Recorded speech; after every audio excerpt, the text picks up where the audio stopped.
Bienvenidos a una entrega más de la Palabra del Señor. Hoy continuamos con la serie que venimos desarrollando y esta serie se llama Hágase tu voluntad.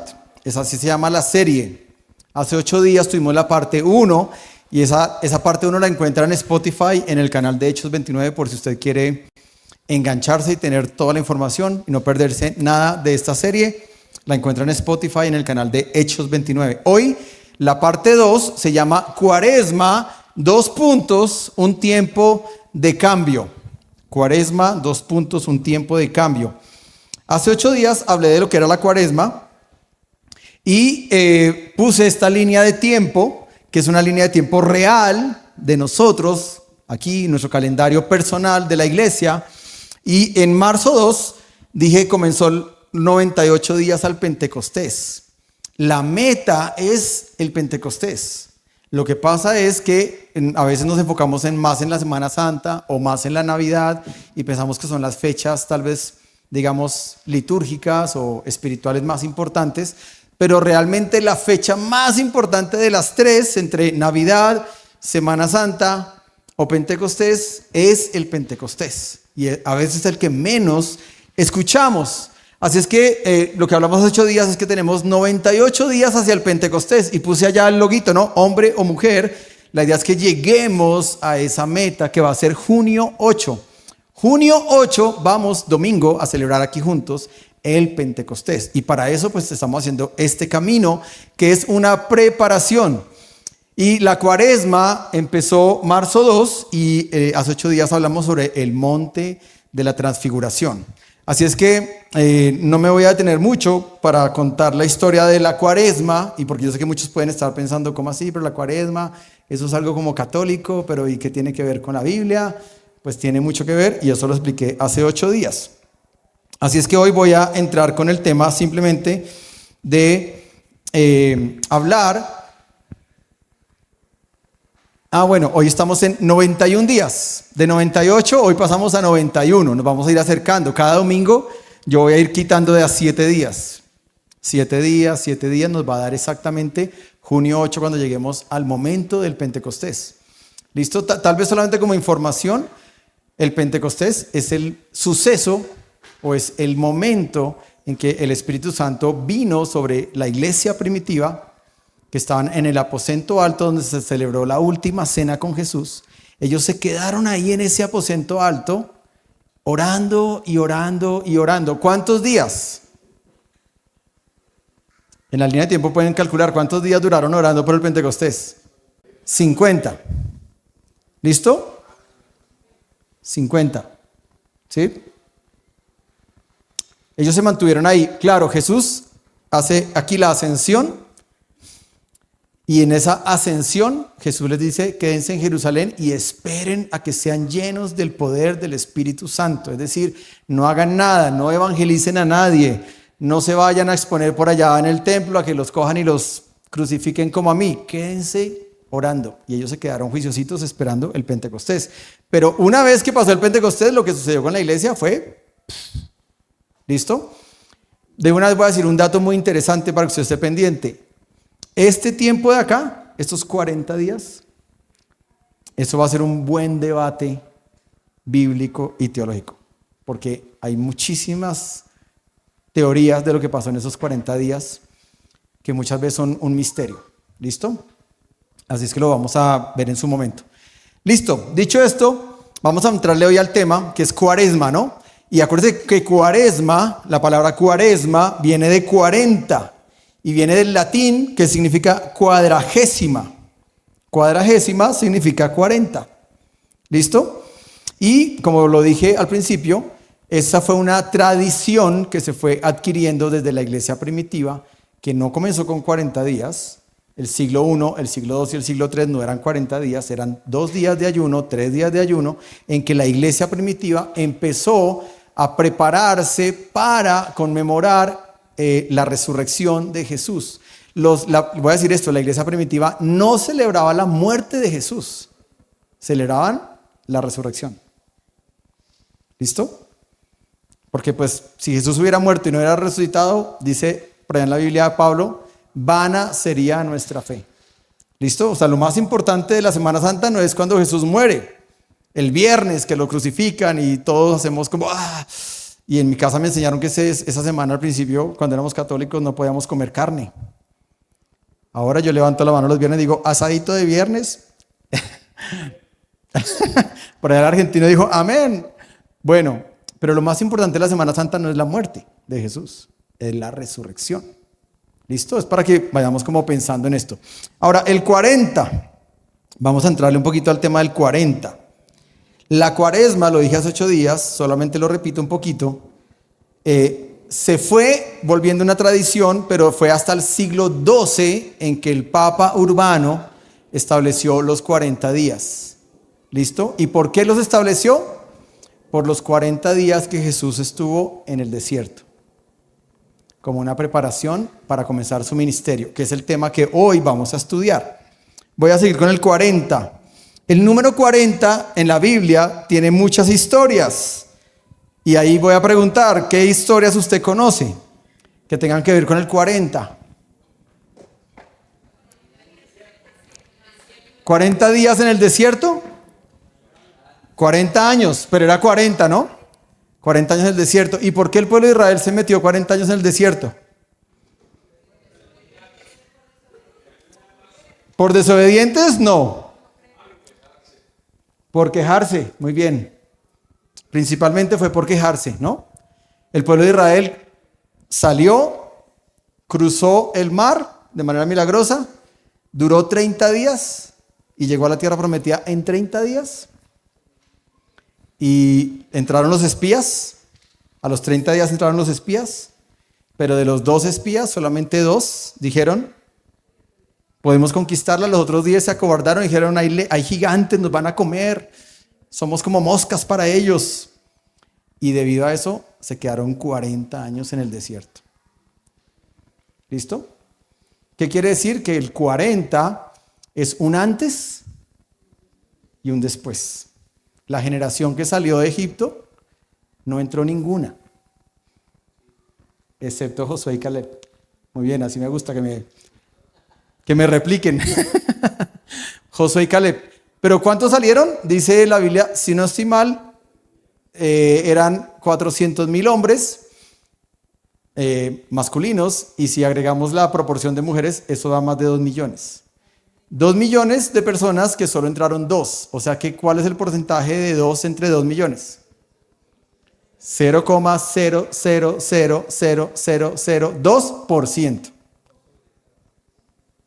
¿Listo? Bueno, otra historia, porque no voy a predicar hoy de eso, pero Jesús en el desierto, ok, tuvo 40 días en el desierto, ¿no? Pero ¿era antes de qué?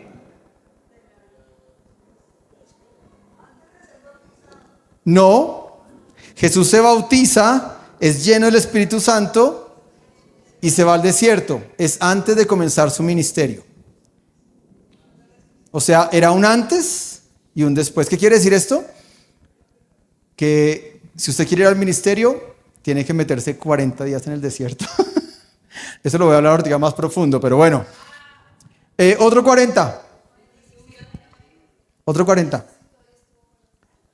Cuando resucitó y estuvo con los discípulos, en nuestra línea de tiempo estuvo 40 días, muy bien.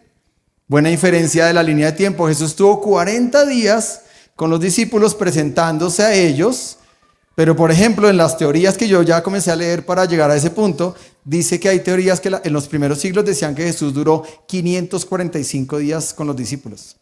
Otros dicen que duró 11 años.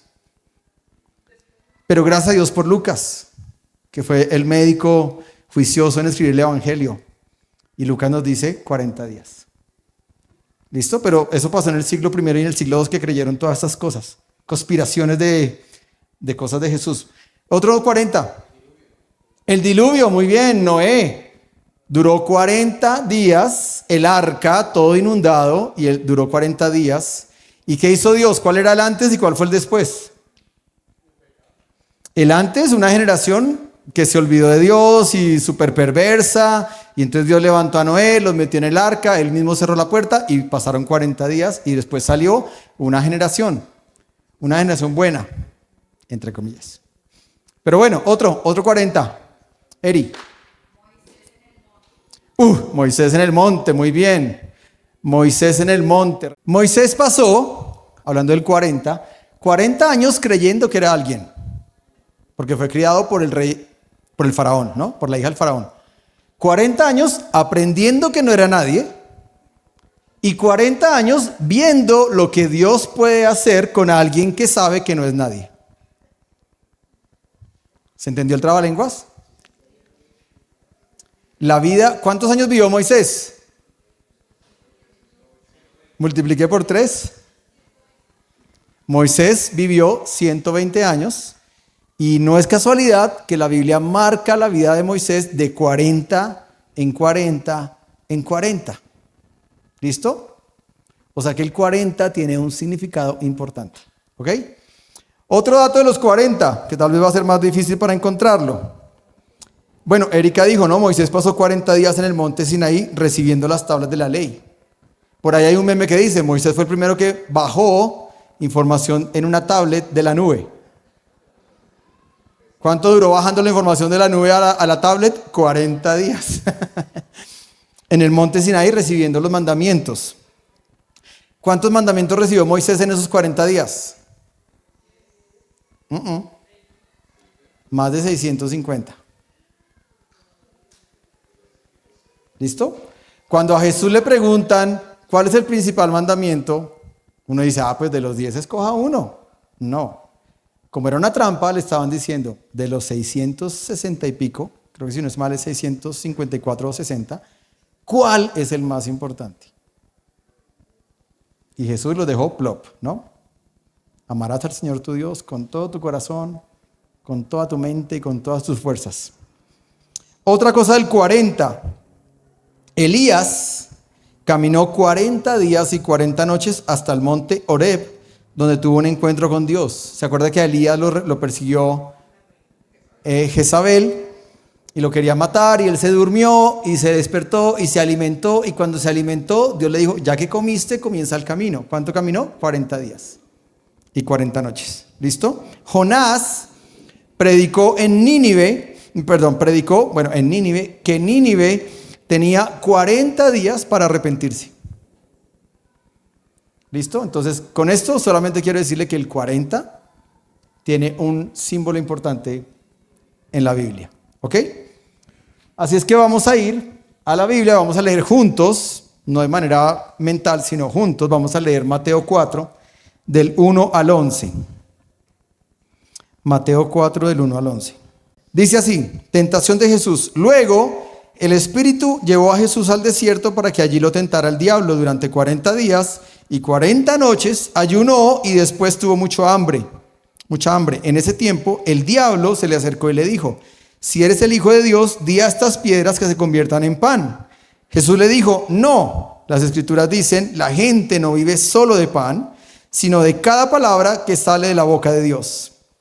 Después el diablo lo llevó a la santa ciudad, Jerusalén, al punto más alto del templo y dijo, si eres el Hijo de Dios, tírate. Pues las Escrituras dicen, Él ordenará a sus ángeles que te protejan y te sostendrá con sus manos para que ni siquiera te lastimes el pie con una piedra. Jesús le respondió, las Escrituras también dicen, no pondrás a prueba al Señor tu Dios.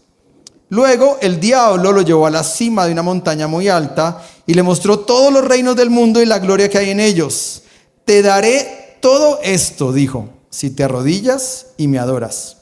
Vete de aquí, Satanás, le dijo Jesús, porque las Escrituras dicen, adora al Señor tu Dios y sírvele únicamente a Él. Entonces el diablo se fue y llegaron ángeles a cuidar a Jesús. Yo espero que usted nunca tenga que decirle a su suegra, vete de aquí, Satanás. No, mentiras. No voy a decir chistes hoy, ya sé. Ya, 0 chistes. No sé si yo leí mal, pero el versículo 1 no lo entiendo.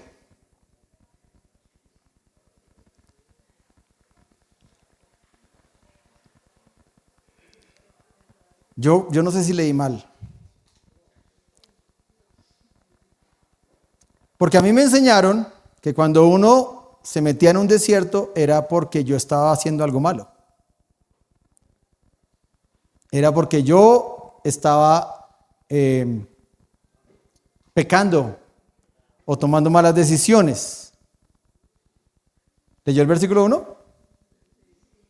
También me confundí porque entendí que Jesús les enseñó a sus discípulos a orar con el Padre Nuestro. Y les dijo, aléjanos de la tentación. Y el versículo 1 dice que el Espíritu Santo metió a Jesús en el desierto para que fuera tentado. ¿Se entiende lo que quiero hacer pensar?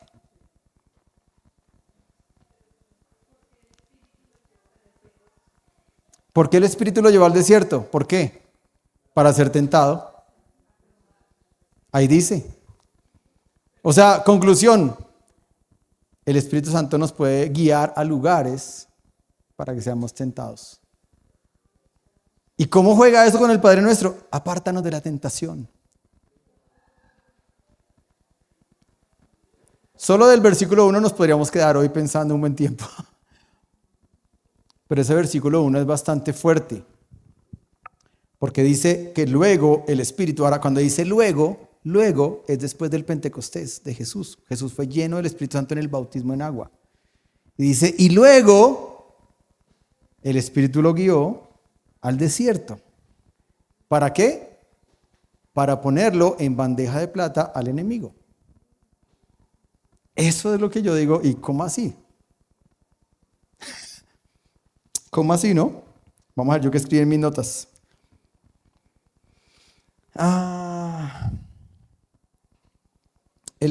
Marcos, como yo no quería creer, yo dije, no, Mateo se equivocó. Vamos a ver cómo lo escribió Marcos, porque Mateo, Marcos y Lucas relatan este mismo pasaje. Entonces yo me fui a Marcos capítulo 1 y está la historia y en el versículo 12 comienza, ¿no? Y dice Marcos, inmediatamente, o sea, inmediatamente después de ¿qué?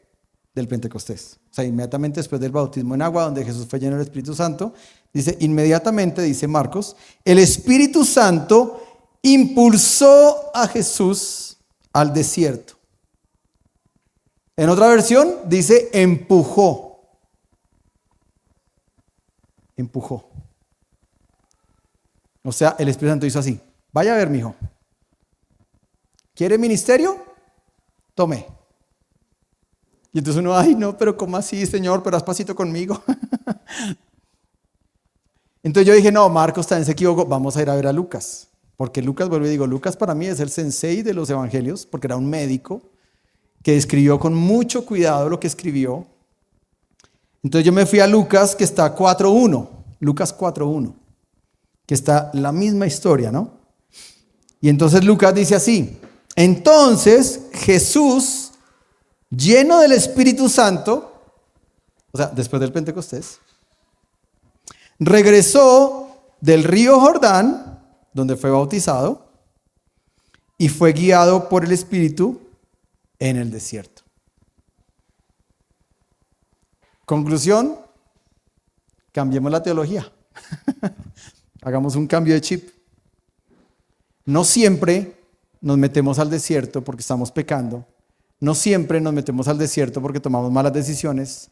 No siempre el desierto significa que hicimos algo mal, que estamos pagando un castigo, que Dios nos está castigando, o que la vida se alineó, o los astros se alinearon contra mí, y estoy metido en un desierto. En este caso, Dios empujó a Jesús, hombre, al desierto. ¿Listo? Queda esa idea ahí central, un pensamiento medular como los de Intensamente, ¿no? Una bolita amarilla bien concentrada aquí en la cabecita. Es un pensamiento central, tiene que volverse un pensamiento central en nosotros porque nos han enseñado muchísimo que cuando estamos pasando un desierto es porque algo hicimos mal. Dios me libre algún día de caer en una enfermedad de esas que uno ya no se levanta. Pero si yo llego a caer, no vayan a decir, uy, el pastor, algo hizo mal el pastor. No siempre, ¿ok? No siempre. O sea, hoy dejo esa ventanita abierta. Y como dicen por ahí, me retiro lentamente. Entonces, si eso es así, entonces viene la siguiente pregunta. Definamos ¿qué representa el desierto en nuestras vidas? ¿Listo? Porque vamos a hacer como la inferencia, la inducción del estudio bíblico es, si eso es verdad, si Dios muchas veces nos empuja al desierto para que seamos probados, y no, más que probados, para que seamos tentados, o sea, nos empuja es así, ¿no? Literal, vaya. O sea, no había opción.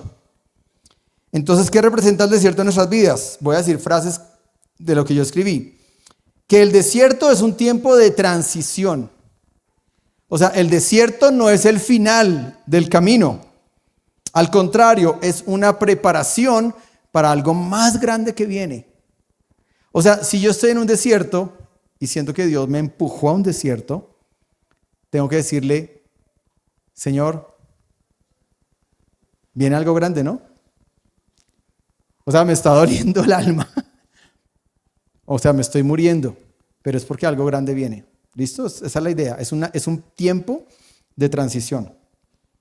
El desierto es un lugar de cambio. No dije esto. 40 es igual a cambio. El número 40, ¿no? Que lo expliqué. Pero el desierto es un lugar de cambio. Y por eso yo ahorita fui enfático en decir todo lo que hablamos de los 40 es un antes y un después. Un antes y un después. ¿Ok? El desierto es un lugar de prueba. Dios nos prueba para fortalecernos, no para destruirnos. Uno a veces se mete en el desierto y, Señor, ¿pero qué hice mal?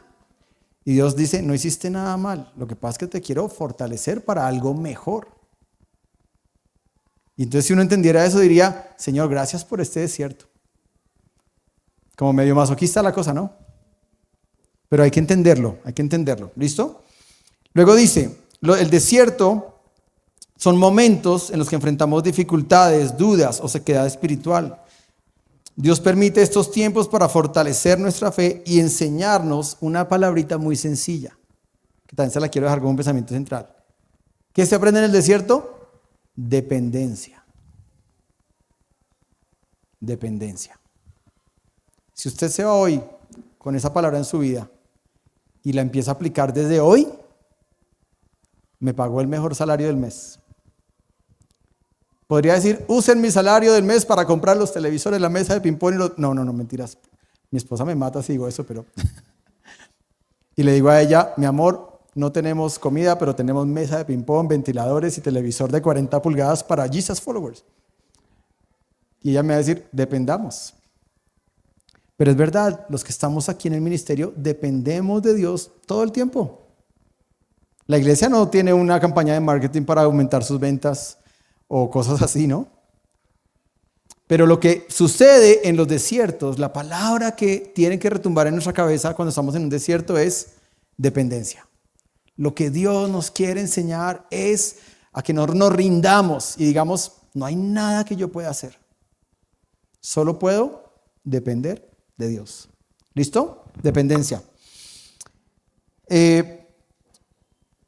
A veces Dios nos lleva a un desierto para que dejemos el ruido del mundo y lo busquemos más profundamente a Él. Porque a veces estamos tan metidos en el afán del día a día y estamos y nos levantamos temprano y trasnochamos y estamos en el trabajo y todas las cosas y los to-dos se crecen, o sea, los pendientes en mi lista no paran y uno está ahí metido en esa velocidad de vida y de pronto Dios viene y dice, ¡pum! Stop. Te echaron del trabajo. O cerraste una relación y queda uno ahí. Y lo que hay que entender es, bueno, Señor, todo ese ruido se acabó. Tú quieres mi atención, ¿verdad? Aquí estoy. Y a veces Dios necesita ese tiempo con nosotros. En los momentos de soledad y dificultad podemos experimentar la presencia de Dios de una manera mucho más especial. Uno a veces no agradece. Por ejemplo, en este momento que yo veo sus cacheticos rojos, los de todos, yo creo que todos ustedes agradecerían un vasito de agua helada. Más que si estuviera lloviendo. Porque todos dirían, no, agua no, un cafecito caliente, una aromática, una infusión. ¿Qué quiere decir eso? Que yo agradezco más cuando estoy en un tiempo de mayor necesidad. Yo agradezco más. Si usted no tuviera que comer hoy y alguien le dice, oye, te invito a almorzar, pero pues vamos a ir a la pollería a la esquina. Usted dice, uy, ese pollo es espectacularmente delicioso. Jesús tuvo 40 días de prueba antes de empezar su ministerio. ¿Listo? Y vamos a ver las tentaciones del enemigo. Entonces vamos con la primera. La primera tentación yo la llamé así, la tentación del pan. Y puse ahí, yo no sé si usted es panadero o no. Mi esposa prefiere la arepa, ¿no? Ella tiene ascendencia de Medellín, entonces eso en la casa las arepitas no pueden faltar. Ya encontramos distribuidores de Zipaquirá que nos mandan las arepas que sudas todas las semanas. Y yo le digo a mi esposa, pero mira, tengo baguette para hacerte en el horno calientico. No, quiero arepa. Bueno, está bien. Ya te pongo a fritar las arepitas. Pero el pan para los judíos era muy importante. Y ojo con lo que significa el pan. La tentación del pan es porque el enemigo vino y le dijo a Jesús, si tú eres el Hijo de Dios, di que estas piedras se conviertan en pan. Y entonces uno diría, pobre Jesús, 40 días ayunando. Y preciso viene por el parte del pan. Pero lo que pasa es que el pan significa lo material. ¿Listo? La tentación del pan es la tentación de lo material. La tentación de lo material es algo que usted y yo tenemos todos los días en nuestra vida. Usted sale de su casa y dice, si yo tuviera un mejor carro. La tentación del pan. Usted va al supermercado, ay, si pudiera comprar ese queso que es 3 veces más caro, pero que es delicioso. La tentación del pan. Va al centro comercial y ve la ropa que quiere, ¿no? Mi hija estos días entró en la época de robarse todas las camisetas de tenis del papá. No, sí, bueno, sí, está jugando tenis, pero eran mis camisetas. Le dije, ¿sabes dónde compré esas camisetas? Las compré donde jugó Roger Federer contra Nadal una final. Entonces son camisetas que las tengo, yo ya no me las pongo, pero cuando yo comencé a jugar tenis, usted me veía jugando tenis y yo tenía el uniforme de Federer, el uniforme de Nadal, así en la vida real. Entonces los guardé, no me los pongo porque ya no me quedan, pero ahora ella sale, voy a tenis, mira, ¿te gusta mi camiseta? Y yo, uy, no, esa era la de Djokovic. Entonces le dije, pero yo veré cómo va a jugar, mamita, porque esa camiseta tiene el sudor con el que yo aprendí a jugar, ¿verdad?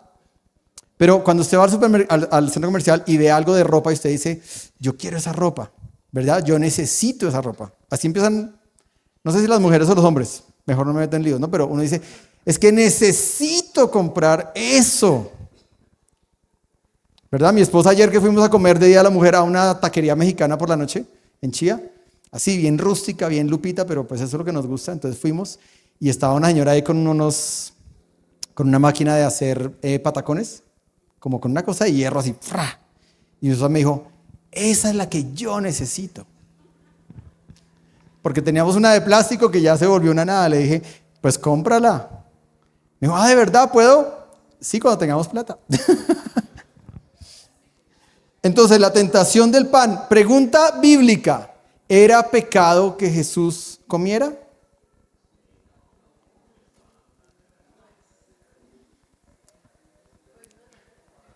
¿Era pecado que Jesús orara para que esas piedras se convirtieran en pan? Respuesta, no, no era pecado. No era pecado, porque entonces uno diría, o sea, comer es pecado. El pecado era hacerle caso a Satanás. ¿Listo? Pero ¿qué culpa tenía el pan? ¿O la arepa? ¿O el bife de chorizo? ¿O el choripán? ¿O el pescadito? ¿O el sushi? O lo que usted quiera, ¿no? La tentación era no depender de la provisión de Dios en el tiempo perfecto. Vuelvo y digo, la tentación del pan es cuando nosotros no dependemos. Vuelvo a traer la palabra, ¿no? Dependencia. Es cuando yo digo, no, Dios no resolvió, venga, tarjetiemos. ¡Fra! Así es, tal cual. Yo estoy hablando de temas, ¿no? ¿Pero qué vamos a hacer? Con esta deuda, no sé, Dios dirá, no, venga, pidamos prestado, oiga, me presta, y entonces nos empezamos a endeudar. ¿Listo? Yo hablo muy así, pero es lo que aquí escribí, y no lo puedo ser infiel a lo que yo escribí en su momento, ¿no? La tentación era no depender de la provisión de Dios en el tiempo perfecto, sino buscar por sí mismo cómo resolver su necesidad física de hambre. O sea, cuando yo busco cómo yo lo resuelvo, le estoy diciendo a Dios, yo no te necesito. O, ¿sabes qué? Yo entiendo, tú estás ocupado con el vecino, con ese vecino que es re pecador, tú estás reocupado. Pero conmigo que estoy consagrado, te olvidaste. Entonces yo resuelvo. ¿Listo? Ojo con esto, los líderes tenemos que tener un verbo, ¿no? Un líder resuelve, pero que no se nos vaya la mano con Dios. ¿Ok? O sea, el pecado, la tentación era esa, ¿no? Jesús, ahora, ¿cómo contestó Jesús las tentaciones? Con la palabra de Dios. Jesús, ahora, ¿cómo atacó Satanás a Jesús? Con la palabra de Dios. Entonces, conclusión, Satanás conoce la Biblia y Jesús conocía la Biblia. Él atacó con la Biblia y Jesús contestó con la Biblia. O sea, se vale pelear a bibliazos. No, mentiras. Satanás dijo una parte de la Biblia, pero la dijo fuera de un contexto. ¿Listo?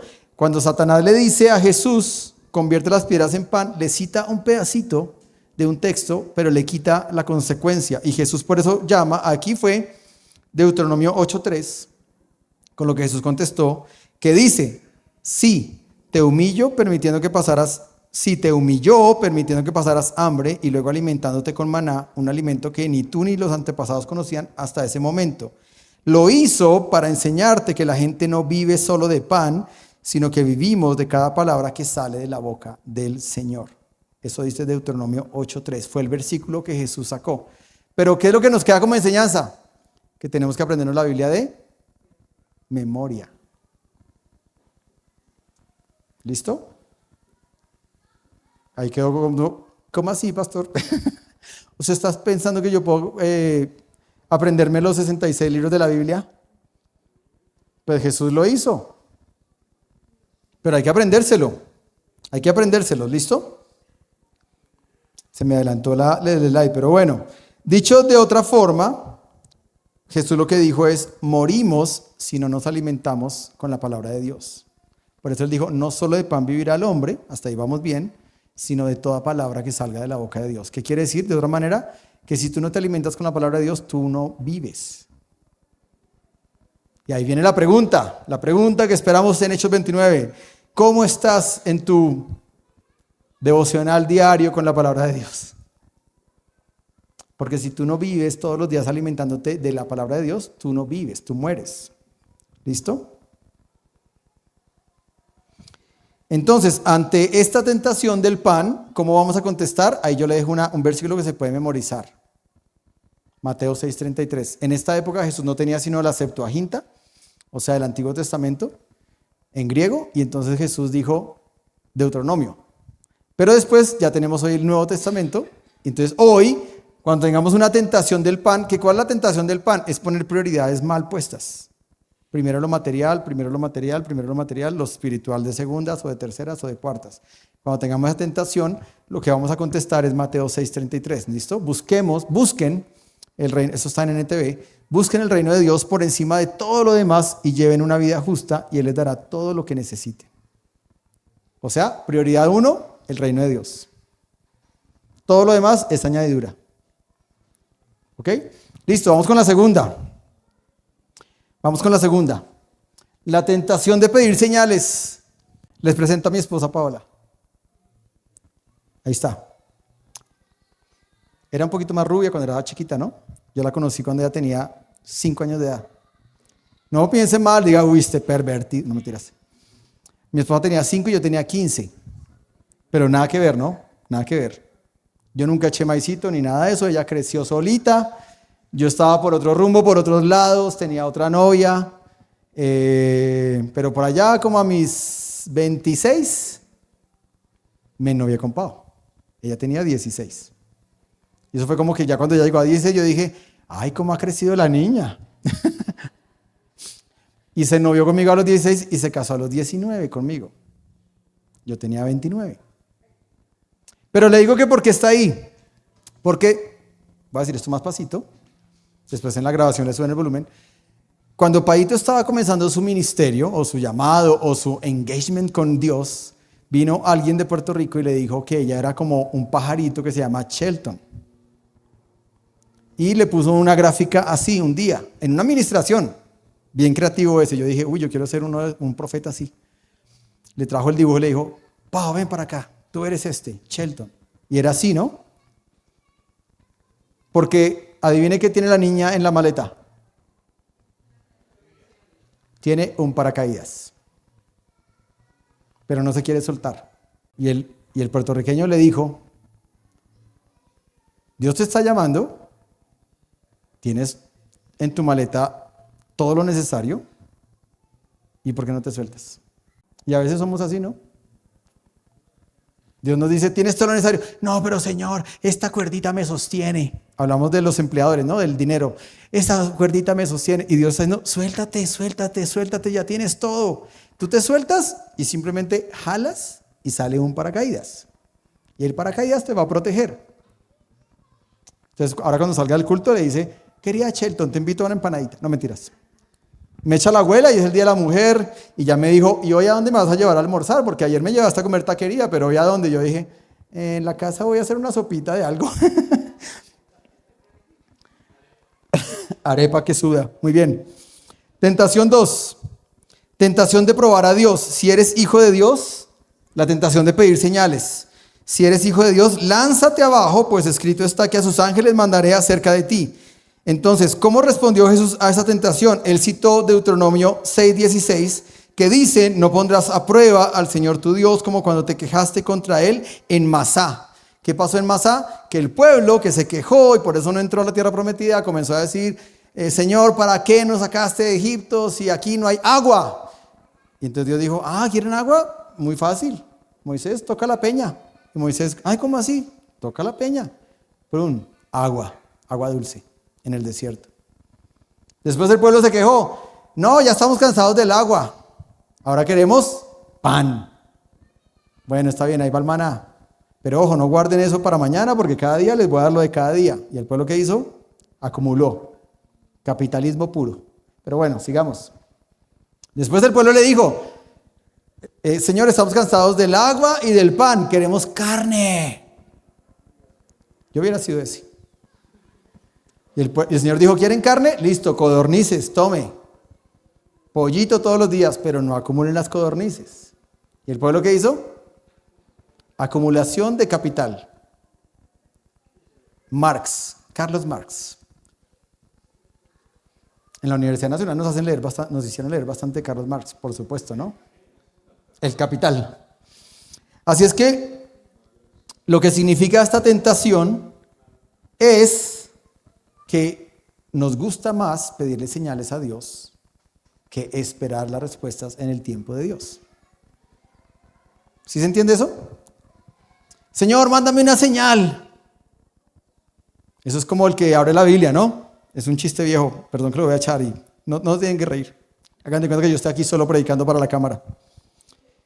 Y la verdad que lo que tú me muestres, Señor, en la Biblia, y la abre, ¿no? Y le dice, y Judas se ahorcó. No, Señor, eso te reprendo, Satanás. Voy a abrir otra y abre otra. Ahora ve tú y haz lo mismo. No hay que leer la Biblia así, cuña, ¿no? Hay que leerla en orden. La tentación de pedir señales. Los seres humanos nos encanta pedirle señales a Dios. Entonces, como que voy a dar este paso al vacío, pero Señor, ponme el escalón primero. Y Dios a veces nos dice así como Shelton, no, lánzate. Suéltate. Uy, pero ¿y cómo? ¿Y cuándo? ¿Y de qué forma? Y Dios dice, suéltate. ¿Ok? Entonces, ante eso, ¿cómo vamos a contestar? Como dice acá Juan 20:29, gracias. Juan 20:29, Jesús le dijo a Tomás, ¿no? Esto, felices los que confían en mí sin haberme visto. Jesús le dijo a Tomás, tú creíste porque me viste. Tú creíste porque metiste la mano en mis heridas. Tú creíste porque caminaste conmigo 3 años. Pero felices los que vendrán, o sea, nosotros, la iglesia de hoy, que creemos sin haber visto. ¿Qué quiere decir eso? Una fe que no depende de lo que yo vea o no vea, de lo que yo sienta o yo no sienta. A veces la gente dice, es que no me siento cómodo. No importa lo que tú sientas, tu fe te tiene que sostener. ¿Ok? Estamos en una cultura del hedonismo. Y nuestros hijos sí que lo viven. Sí que lo viven. Y te toca enseñarles esto. Tentación número 3, y voy cerrando. Tentación número 3. La tentación del mínimo esfuerzo. ¿Entiende el dibujo? Ese soy yo. Yo le armo una cara del cubo. En unas vacaciones en Girardot, en una casa muy especial que a veces nos prestan, me llevé un tutorial y dije, voy a aprender a armar ese bendito cubo, todas las caras. ¿Hay una app? Upa, comparte. Y me puse el video, ¿no? Y era muy fácil. Haga esto, haga esto, haga esto, como un algoritmo. Yo dije, eso era tan fácil, venga a ver. Tin, tin, tin, tin, tin, tin. 1 hora, no podía. 2 horas, no podía. Ponía el video en 0.25 de velocidad. No, pero lo estoy haciendo bien. Así, así, así. No pude. Cogí la brocha y ya listo. La tentación del mínimo esfuerzo. ¿Y por qué? Porque el enemigo le dijo a Jesús, que le mostró todos los reinos desde un monte alto, y le dijo, todo esto te daré si postrado me adoras. Ojo, para Jesús era una posibilidad real, o si no, no hubiera sido tentación. Las 3 eran posibilidades reales. O sea que Satanás sí podía darle a Jesús una gloria sin la cruz. ¿Sí? Sí podía. Pero Jesús respondió, como hay que contestarle a veces a la gente, apártate de mí, Satanás, ¿no? Y le dijo, por lo tanto, adoren a Dios y solamente a Él obedézcanlo. El enemigo siempre nos va a ofrecer atajos, siempre. El mínimo esfuerzo. Las iglesias que predicamos de hacer misiones difíciles, a veces no se llenan mucho, porque la gente quiere más una iglesia que me consienta, que me llene, que me alimente mi corazón. Pero cuando uno le dice, oye, ¿y podrías meterte en ese grupo de interés y traer amigos? Uy, no, pastor, no tengo tiempo para eso. Entonces, ojo, porque eso cada vez va a ser una realidad más fuerte en la iglesia de hoy y de mañana y de los próximos años. Y Jesús siempre predicó de que hay 2 caminos. El camino ancho y el camino angosto. El camino ancho que lleva ¿a dónde? Recite conmigo la Biblia. El camino ancho que lleva a la perdición eterna y el camino angosto que lleva a la salvación eterna. ¿Cuál es el más transitado según Jesús? El ancho.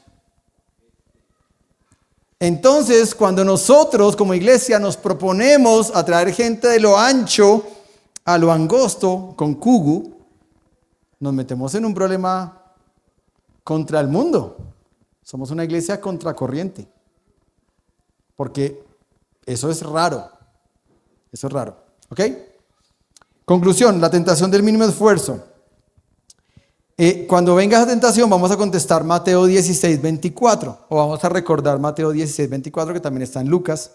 Y dice Jesús, si alguno de ustedes quiere ser mi seguidor o mi discípulo, tiene que abandonar su propia manera de vivir, tomar su cruz y seguirme. O sea, seguir a Jesús es tener una cruz en la espalda. ¿Y para qué se pone una cruz en la espalda? ¿Para morir? ¿O si no, para qué se la pone? Yo la tengo aquí en el pecho. Cuando voy perdiendo con Carlos Vargas, me la saco.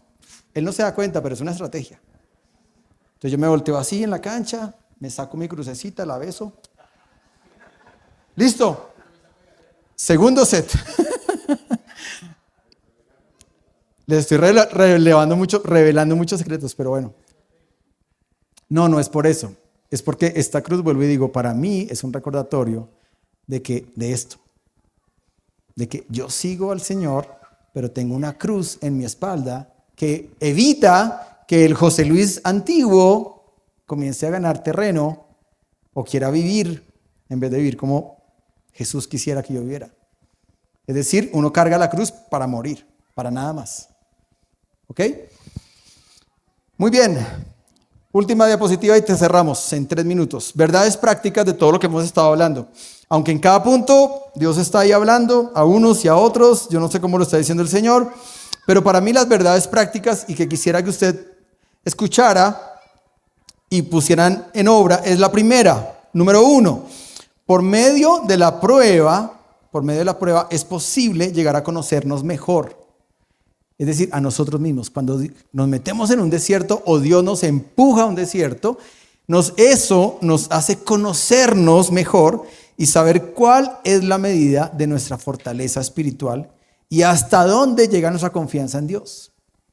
Es decir, hasta que eso no pase, usted puede cantar muy bonito, levantar las manos, decir amén, aleluya, Yeshua, Yeshua, Yeshua, eso lo puede hacer. Pero hasta que usted no se mete ahí en ese punto, usted no va a conocer su nivel de confianza y de dependencia en Dios. Segunda, cada prueba hace que nuestra fe se muestre en acción. Acuérdense, no existe la fe teórica. Santiago lo dice súper claro. Una fe sin obras es ¿qué? Muerta. Entonces la segunda verdad práctica es que cada prueba hace que mi fe entre en acción. Y es el llamado a poner en funcionamiento todos mis recursos espirituales. Cuando yo estoy en un desierto, yo me pego de todo. Yo me acuerdo de todo lo que aprendí, lo que el pastor decía, la palabra que aprendí cuando chiquito, el versículo, el curso que hice, el Acadi 1, el 2, el 3, todo. Yo cojo todo eso y digo, uy, en medio de esta prueba necesito esto en mi vida. Así es que es una verdad práctica que cuando estamos ahí, en medio de ese desierto, ponemos en funcionamiento todos los recursos que Dios nos ha dado. Número 3, y esta va para los que les caiga el guante.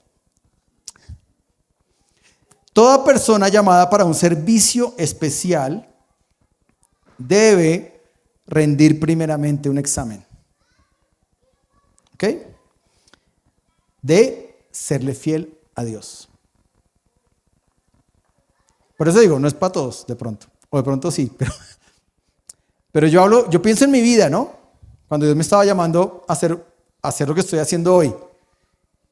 Era fácil en ese momento porque yo dije, ok, tengo un gran dinero ahorrado, depositado en una buena entidad financiera, entre comillas, que me renta muy buena plata al mes. Estoy listo para ir al ministerio. Como sea y donde quiera, Señor, llámeme.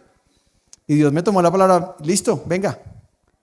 Y yo dije, ya renuncio a todo, ya no tengo que viajar más, ya no voy a hacer más cosas, me dedico al Señor. Y apenas doy ese paso, toda esta plata que estaba ahorrada y todo eso se esfumó. Lo perdimos así, ¡fra! Y entonces viene la pregunta de Dios, ¿no? Tú ya tomaste una decisión, ¿no, José? ¿O qué? ¿O vas a volver a coger la maletica para viajar otros 17 años? Y Dios durante ese tiempo me dijo esta pregunta, así directa, aquí. Yo quiero saber de qué estás tú hecho. Yo, Señor, pero yo te amo. Ok, demuéstramelo. Ve al ministerio, pero ya no tengo cuenta bancaria ni nada. Tú dijiste, ¿no? Te voy a servir. Y eso fue así. Yo lloraba, duré muchas semanas llorando y pensando, ¿no? Y Dios me decía, yo quiero saber de qué estás hecho, yo quiero saber de qué estás hecho, yo quiero saber de qué estás hecho. Entonces, esa es la verdad práctica, ¿no? Vuelvo y lo repito. Toda persona llamada para un servicio especial debe rendir primeramente un examen. Y la cuarta, y nos vamos con esta, el que persevera aún siendo probado, es felicitado por el Señor. ¿Somos probados? Sí. ¿Vamos a ser probados? Sí. Hoy no lo somos, fantástico, pero mañana de pronto. El próximo mes de pronto. De cualquier forma, tal vez no vamos a ser probados con la plata, algunos, otros van a ser probados en salud, otros van a ser probados a través de un hijo o una hija, otros van a ser probados, pero que vamos a ser probados, se lo puedo profetizar, no mentiras, garantizar. El tema es que cuando pasamos la prueba y perseveramos, Dios o Jesús nos felicita. Yo creo firmemente que Jesús, cuando alguien tiene ese corazón, Jesús se para y te aplaude. Y te dice, ¿entendiste de qué se trata este mundo? No es un mundo de 70, 80 años. Es una eternidad. No se trata de lo que tienes hoy, se trata de lo que tienes en la eternidad. Cuando te mueras, No vamos a ver tu carro funeral con una casa amarrada atrás, o un carro amarrado atrás, o unos títulos, o unas estatuillas, o unas personas. Cuando te mueras, vas a ir a donde están los verdaderos tesoros. Y de eso se trata la vida. Casi que esta prédica se va a llamar así. ¿De qué se trata la vida? Pero como estamos en Cuaresma, mantuve el otro título. Cuaresma es un tiempo de cambio. Yo quiero que tú cierres tus ojos por un minuto. Y en medio del calor que está haciendo, trata de enfocarte un momentico y decir: Señor, tu palabra es verdad, es fiel, nos reta, nos confronta, nos pone en un radar. Señor, yo quiero que este tiempo de Cuaresma sea un tiempo de cambio. Si es algo que tú quieres cambiar, de transición, si es un periodo en mi vida en el que me estás impulsando o guiando a tener una transición, un tiempo de transformación, pero que cuando estemos ahí en el desierto, Señor, podamos entender que hay un propósito mayor después del desierto, pasando la línea, terminando el tiempo, cerrando ese ciclo, se abrirá otro ciclo y veremos el cambio y veremos tu luz y volveremos a mirar atrás, pero miraremos hacia atrás solo para decir: gracias por permitirme vivir ese desierto, porque si yo no hubiera pasado esos 40 días o esos 40 tiempos, yo no hubiera jamás visto lo que hoy estoy viendo. Porque después del desierto podemos ver el oasis, podemos ver el refresco, podemos verte a ti, Señor, levantando tu mano y llamándonos por nuestro nombre, diciendo: aquí es, aquí era donde quería llevarte. Todo el tiempo te lo dije, pero estabas muy ocupado, estabas tal vez en otros asuntos, pero mi mano siempre ha estado diciéndote: ven, aquí te quiero llevar, aquí te quiero tener, aquí me eres mucho más útil. Señor, que en este tiempo de Cuaresma podamos decir: hágase tu voluntad. Hágase tu voluntad, no la nuestra. Quita cualquier decisión que sea personal, que sea mía, que sea humana, que sea pensando en un beneficio personal. Y ayúdame a decir: Señor, hágase tu voluntad. Siempre en mi hogar, en mi vida, en mi casa, Señor, en todas las áreas. Hágase tu voluntad. Te adoramos y te bendecimos y te damos gracias por tu palabra. En el nombre de Jesús oramos. Amén y amén. Dios los bendiga a todos. Es el Señor el que nos habla. Y que podamos poner en práctica estas palabras. Y Dios los bendiga. Salúdese con el que está al lado. Salga, refresque.